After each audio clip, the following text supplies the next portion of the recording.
What's going on, everyone? Welcome to a Tuesday edition of Back Your Play with Q. I'm your host, as always, Rich Quinones, hashtag BYP. As always, NFL. We got the playoffs right around the corner. Our guy, Jovan Alford, at Jovan10 on Twitter, content producer, Sporting News, does an awesome job covering the NFL, NBA picks and plays and props. Now, I don't know what side of the fence you leaned on last night, but I can tell you this. I was counting sheep at the half. And I kind of rested a little bit because I knew going in last night, my friend, that Georgia was a different animal. I knew they were going to blow out TCU, but I didn't see a 65-7 type of blowout. Yeah, I don't think none of us saw, 65-7. I mean, right. You thought TCU probably would. It was probably, going to be like a 52-21 type of game. Like TCU was going to find a way to connect on some big plays, but once Duggan started getting turnover prone and turnover happy, the Bulldogs made them pay, and yeah, it got dark really quick. How about David Pock basically just snatching the soul out of Saban, talking about George is going to be the face? Oh yeah, I saw that. I saw that clip. So what did I do early this morning? Right, got the workout in, having the coffee. I was like, all right, let me check these futures right now. All right, so you got Alabama and Ohio State at plus, I think it was right around 700. And Georgia plus 300. I was like, you know what? See if I get some units, throw a couple of shekels right now in Alabama. It's like, to me, it's like the kiss of death. Book it that Alabama is going to try to win the national championship next year. Oh, yeah. You already know. I mean, they're not really they're only losing Will Anderson and Bryce Young, even though those are two important pieces, and Jamar Gibbs, but we know they just going to stock and just reload. Meanwhile, Georgia, Stetson Bennett's done now. At this point, he's moving on. So, yeah, like you said, I don't know. Don't count on Alabama yet. Don't do that. Yeah. Now, listen, Georgia's stacked. I mean, TCU, nice story. It's just a different animal last night, right? Yeah, it's Big 12, SEC. It's levels. It's levels 100%, 100%. You're on point with that, 100%. All right, NFL. Let me get to a little housekeeping first before we get to the Eagles and a couple of these games here and there. We knew Black Monday right around the horizon. I said this, about a week or so ago with Kingsbury. We thought there's a lot of stuff going on right now, and they're looking to trade Hopkins. We'll get in again and with the Eagles in a second. But I want to get your thoughts on the Texans' decision to fire Lovie Smith and the fact that it's now back-to-back years, right? African-American head coaches, and you brought him in a no-win situation. Quite frankly, you got to love the fact that he goes for two to screw the Texans out of the number one draft pick and help out the Bears. Now, I don't know if he was subconsciously thinking that, if someone already whispered in his ear, as soon as this game ends, you're done. But right, it strikes me as out of bounds and foul. And I understand the business of the NFL, but again, you're bringing him into a situation that, quite frankly, there was no win. There was no winning in a situation like this. So what was your reaction? It was disheartening to see because, even, like you said, you put him in a no-win spot coming in. I mean, and they made it seem like he was going to be the guy there forever. How long? After what they did to David Culley, right? Again, another African-American head coach kind of like set up the fail. Bring Culley in. Culley has still the Deshaun Watson situation. He has Tyrod Taylor at quarterback. Taylor plays good, but he gets hurt. Turns over Davis Mills. He somehow makes them sort of kind of competitive with Mills and Brandon Cooks. Defense wasn't great, but they were still competitive. Right. You move on from him to bring in Lovey, who was on his staff last year. You're thinking, all right, that's good, right? You're not going with the Josh McCown rumor that everybody, was floating around there. You go with him, and then, like you said, you give up on him, even though, like, this team wasn't really bad defensively, right? Lovey's a defensive coach, and this team, they were playing really well defensively. Like, the young playmakers that they drafted, like the Jalen Petries, the Stingleys, like, those guys were actually starting to play really well this season. And then just get rid of a second African-American coach after 1 year, it just looks bad on that franchise. It looks horrible because how are you going to, you're obviously probably not going to hire another African-American coach. I mean, if you do, right? Say if you go DeMeco Ryans, are you going to just say DeMeco Ryans here 1 year and you're done? I mean, that would just look more worse because the Ryans is an up and coming head coaching candidate in this situation. So it's a bad look for a franchise that I think is just lost at this point. They don't know which direction they want to go. No, they're a rudderless ship. And the flip side of that coin, and tell me if you agree or not, who's to say a guy like Ryans would want to take that job? Now, I understand Yeah, that's true. there's only 32 in the NFL.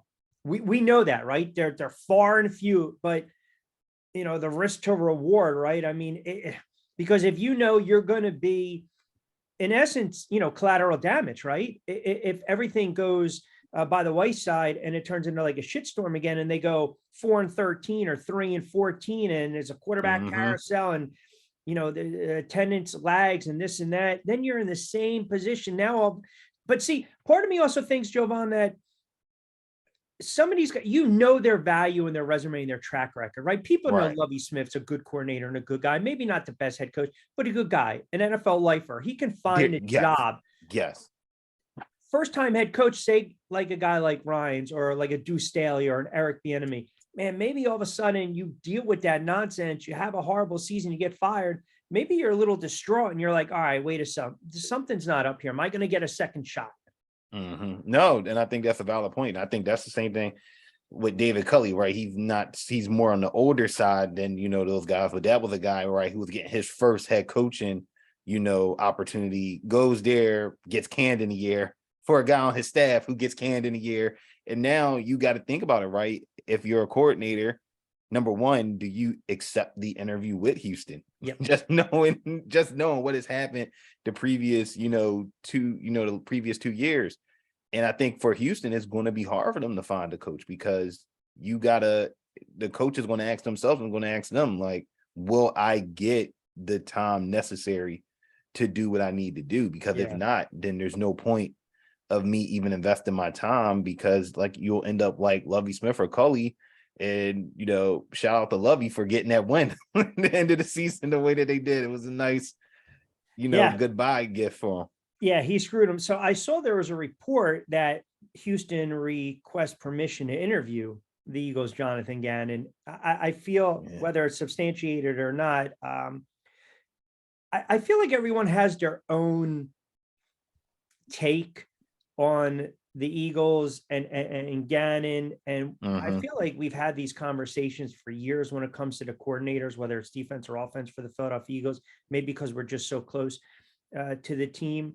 I mean, listen, I think whether you have the players or not, that, the scheme, I think everything kind of fits in, and people want the team that constantly blitzes, constantly causes turnovers. And sometimes you're not always going to get that because you don't have the body parts, so to speak. You don't have the soldiers on the battlefield. And a lot of times, if you're 20-20, you're not giving up touchdowns.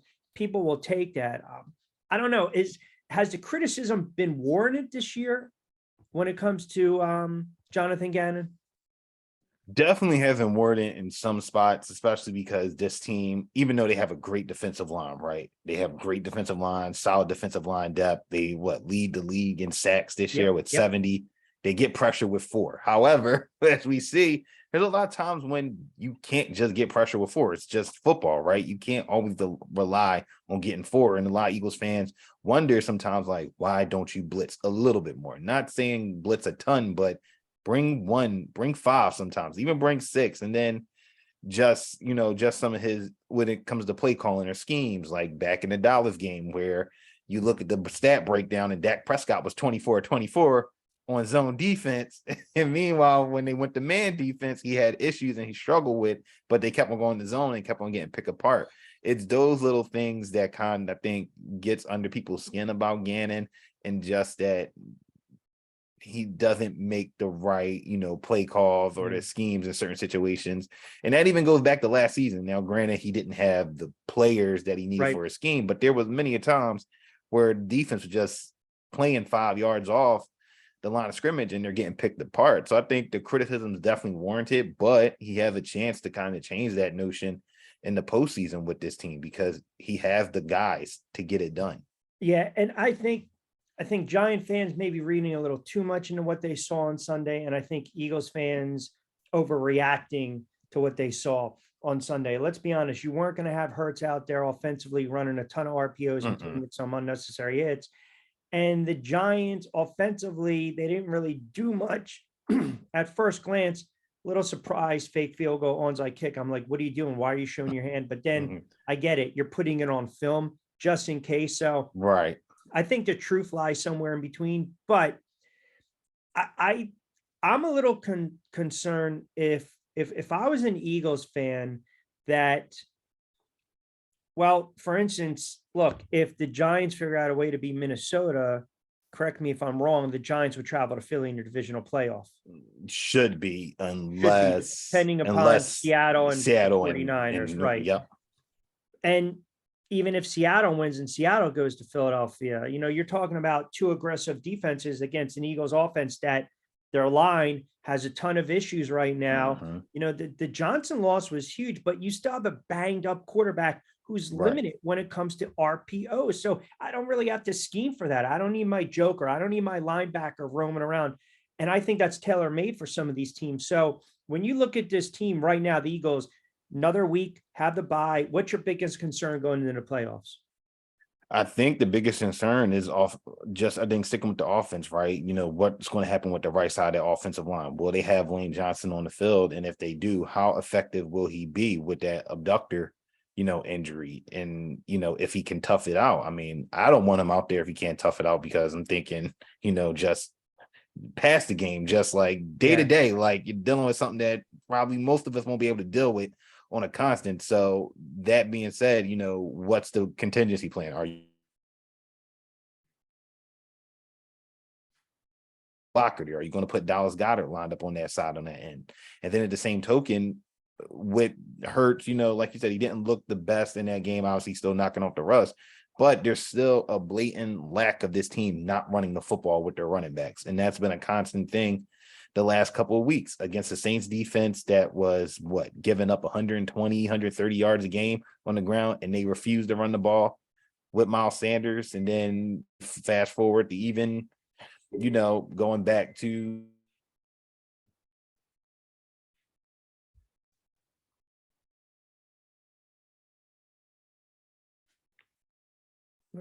the ball, and you came out throwing 10 passes to one run. That's not good football. That's not good play calling. No, you're right about that. All right, let's look at a couple games, and maybe what we'll do is a couple today, and then maybe we'll try to hit it later in the week before somebody. So let's look at the two on Saturday for a couple moments. You got Seattle and you got the 49ers. Obviously, the 49ers have already beaten them twice. We know it's tough to quote beat a team 3 times in a season, but hey, man, this team is hot 10 in a row. You got Purdy. They're laying 9.5. Seattle, a little bit of hit and miss. I mean, let's be honest. You look at Seattle, you had to wait to see what transpired on Sunday night when the Lions did you a big favor to beat the Green Bay Packers. So this game right now, Seattle and the 49ers, you like the 49ers laying the 9.5? For me, I actually like the Seahawks covering this number. I think 10 is just, I mean, I get it if the playoffs, and I get it how good this Niners team is, but that's just a lot of points to lay against a team that has a veteran head coach that's been in the playoffs before. Granted, Geno Smith hasn't seen the playoffs, right? But he's still a veteran quarterback. He's seen it. He's seen a little bit. DK is a veteran guy. That defense has some veteran guys on there, even though they're very young in the secondary. I think San Francisco might still win, but again, like you said, it's hard to beat it. Like you said, the quintessential thing is it's hard to beat a team, 3 times in a row. However, this Niners team is also on a 10-game winning streak. That streak has to come to an end, and that always worries me coming into the playoffs when a team is so hot. They're ripping off like 5+ games, and you're just like, when's that other shoe going to drop? Yeah. And it could happen here. You're talking about a rookie quarterback in this spot. That's a lot of pressure for a team that has Super Bowl expectations. It's amazing what Shanahan has been able to do. Lance, Garoppolo, and now Purdy, 3 quarterbacks. But you're right. I'm waiting to see. I would have loved for this line to sit around 6. I would have been a little more comfortable. Nice little tease to me is, in essence, all right, give me the pick 'em, because then the second game you've got Jacksonville and the Chargers right now, and as it stands right now, this game is a pick 'em. Right. So this is all right. What am I going to do? Am I going to see where Mike Williams is out health wise? Am I going to ride the hot hand of Trevor Lawrence and that team's feeling pretty good about themselves? I mean, look, they played well the other night, but Tennessee made a boatload of mistakes. You couldn't really ask for that quarterback to really make a bunch of plays. So I don't know how good Jacksonville is, but here's your X factor. You've got a coach that's won before in the playoffs. So in a game like this, I tend to lean towards the head coach with the experience. And in that case, it's Peterson. Yeah, no, I haven't made like a clear pick on this game because, like you said, it can go either way, right? Like we said, that Titans team left some plays out there to be had, but like you said, Josh Dobbs did the best that he could in that spot. But you hope if you're a Jacksonville fan, right, that the running game can get back going because they could not do nothing. Now, granted, that's a very good run defense in Tennessee. People don't realize that's a top 10 run defense. Oh, yeah. Like they can shut it down. Now you're going against one of the worst run defenses in the Chargers. If Travis Etienne can have a breakout game, then that team's just going to be in trouble because you don't want to leave it all on Trevor Lawrence's, arm to win you that game, especially against secondary that they got Asante Samuel Jr. and they got a guy in Derwin James who's pretty experienced himself, roaming around in that secondary. So if I had to lean, these teams played earlier in the season. Jaguars beat them down pretty bad in LA. Revenge factor, you could say LA. I'm gonna lean towards Jacksonville just because I can't trust this Chargers team and Brandon Staley because they've been in so many spots where we expected them to win and then they completely do the opposite. Yeah, I think that's why a lot of people are looking at them like they can't be trusted, right? He throws out these players the other day. They get banged up, which is never a good thing. Williams and I guess Boza should be good to go. But you're right. It's funny because I'm a huge Justin Herbert fan. I think they have a very good offense. Jacksonville has a little edge to them. Yeah. And I don't think that's being talked about enough. I think they're kind of playing with the quote unquote house money. ETN, it pains me. Ingram's having a big time season. I mean, look, it wasn't a fit in New York. He's catching the friggin' football. He's making plays. Good for him. By all accounts, a good dude. And then, as we mentioned, the X factor. How crazy would it be if I feel as though the Chargers, or at least a fan base, knows they're going to set up to lay an egg in this one, and if that happens, they're going to fire the head coach.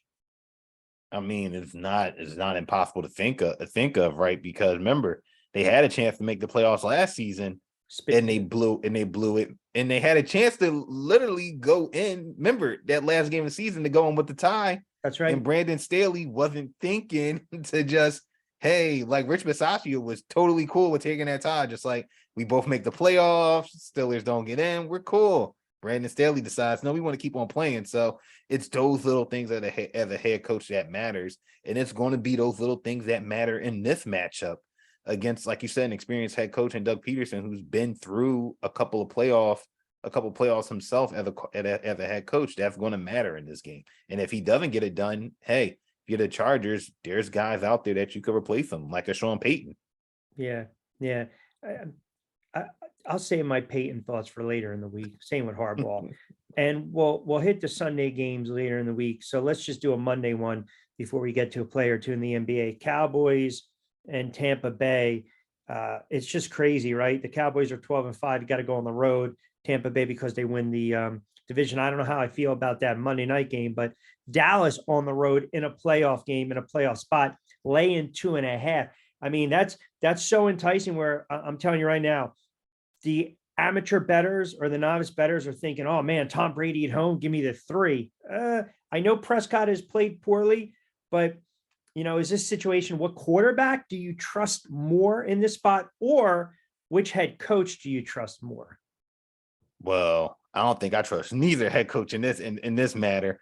So I'm leaning toward which quarterback I trust more in this contest. And it's going to be which quarterback I trust to make those plays in the fourth quarter. And I think that's Tom Brady. Like you said, this game is going to come down to the quarterbacks. It's also going to come down to that Dallas run game. Dallas run game has been non-existent these last 2 weeks. And that can't happen because you can't win the game off of Prescott's arm. Prescott has thrown 11 interceptions in his last 7-something games. Like, it's just been horrific the way he's turned the ball over since week 12. And granted, the Bucks defense haven't got the many takeaways. They only got 20 on the year, but this is a great spot for them to find their mojo to win one game. And I think if you're Dallas, you also got to be scared to the fact of that Mike Evans looks like he's rounding into form after what he just did to the Panthers, dropping 207 and 3 touchdowns. So I think it's going to be one of those games where, like we saw last year with the Cowboys in this wild card game against the Niners, it's going to be close. It's going to come down to the fourth quarter. I know Cowboys fans probably hate that because they're thinking the worst possible thing can happen. Oh, yeah. And it's going to be, can they get a stop on Tom Brady? And with everything Brady has gone through, and even with this team just being not living up to expectations, I could see him willing this team to a win. I don't think he wants to go home at home like Rodgers did on Sunday night. Excellent point. All right, 7 in the NBA tonight. A game or two that stands out? Game or two that stands out. I'm looking at the Cavs Jazz game just because this is the return of Donovan Mitchell. 2.5. Yep. Yeah, I like the Cavs in this matchup, even though they haven't played well on the road this season. I think they're 8-11. But the Jazz have been good at home, but the Jazz have not been good in the last 8 or 9 games. I think they only won 2 out of that span. I don't see Mitchell going there laying an egg, and that whole Cavs team laying an egg. So I'm going to take the Cavs on the money line here, play it safe just because weird things can happen, especially any thought on Detroit and the Sixers? I mean, I saw the line crept back up to 14 minus 700, a little too rich for my blood as far as the money line. I don't like the value in that. I'm just looking at the Sixers playing really shoddy defense, and Detroit's been shooting about 48 from the floor. Maybe this is kind of a take the night off if you're a Sixers fan and you catch the Pistons with the 14, or no? I wouldn't be afraid to take the Sixers minus the 14.5 just because that Pistons team is also without Bogdan Bogdanovic, who's been their best, scorer and shooter this season, and they're also going to be without Jalen Duren, and they're also without Isaiah Livers, so they're really leaking oil in terms of depth and just bodies they can throw out there. And they just played a couple weeks. I think they just played on Sunday, and Sixers handled them. Harden had the triple-double in the third quarter. So I don't like laying 14. That's a very big number. But if Embiid plays, I know he's questionable as we're recording. If he plays, then I could see them covering the 14.5. Yeah, I like the Pistons with the 14. I think this might be the laissez-faire night where the Sixers just kind of decide. I mean, it could happen. They're good for that. I mean, look at the Pacers last week. That's right. You got it. He is Jovan Alford. Give him a follow on Twitter at Jovan10, content producer of the Sporting News. And you still got the other show going, right? That you're posting. Yes. The TSO podcast. Yes, we're still doing that. Took a couple of weeks off due to the holidays and just fantasy season wrapped up now. Getting ramped up, starting back recording this week, looking at the playoffs. So breaking down the playoff games, and then obviously when the Eagles get back going, we'll be breaking down that matchup to see whoever they play. And we'll keep it rolling. That's all we can do, brother. All right, we'll talk later in the week. I want to get your thoughts on these games on Sunday, and I want to talk about some of the quarterbacking carousel in the NFL. But always appreciate a couple moments, pal. We'll talk later in the week. Great stuff as always. Same. Thanks again. You got it.